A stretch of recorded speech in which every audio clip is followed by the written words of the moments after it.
கிறிஸ்துவுக்குள் மிகவும் பிரியமான தேவ பிள்ளைகளே, பரலோகமான நிகழ்ச்சியின் மூலம் உங்களை சந்திப்பதில் என் இருதயம் கர்த்தருக்குள் மிகுந்த மகிழ்ச்சி அடைகிறது.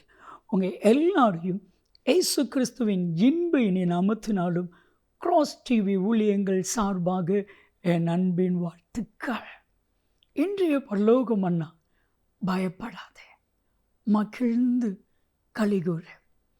என் அன்புக்குரியவர்களே, ஒருவேளை நீங்கள் தோல்வியான சூழ்நிலையில் இருக்கலாம், வேதனைக்குரிய சிச்சுவேஷனில் இருக்கலாம், ஒருவேளை சில காரியத்தை இழந்திருக்கலாம், ஒருவேளை எதிர்பார்த்து ஏமாந்து போயிருக்கலாம்.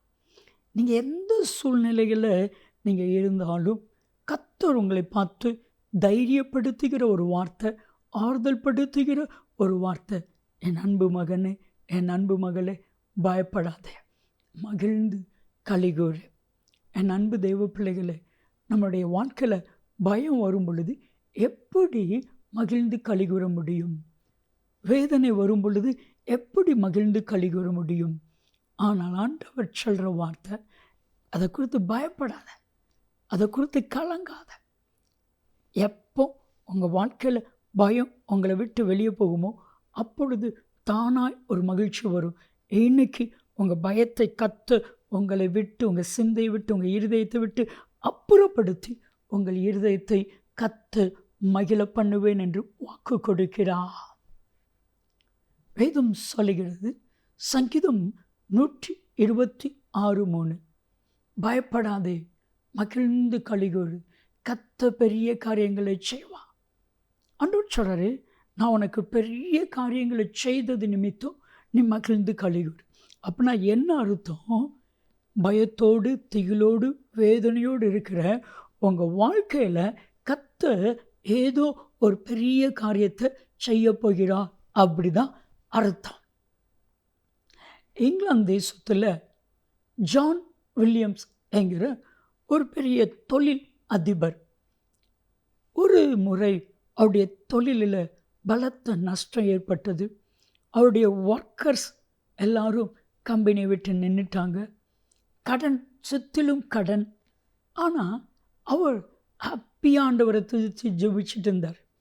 அப்போ இன்னொரு தொழில் அதிபர் கேட்டார், இவ்வளவு நஷ்டத்துலேயும் உங்களால் எப்படி மகிழ்ச்சியாக இருக்க முடிகிறது அப்படின்னு கேட்ட பொழுது அவர் சொன்ன வார்த்தை, நான் ஆராதிக்கிற தேவன், நான் நம்பியிருக்கிற தேவன் என்னை பார்த்து சொல்லியிருக்கிறார், யோவேல் 2:21, பயப்படாதே, மகிழ்ந்து கலிகூறு, நான் பெரிய காரியத்தை செய்வேன்.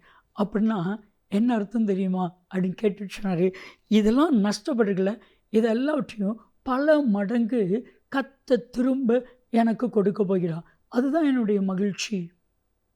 பல மடங்கு திரும்ப கொடுக்க போகிறான்.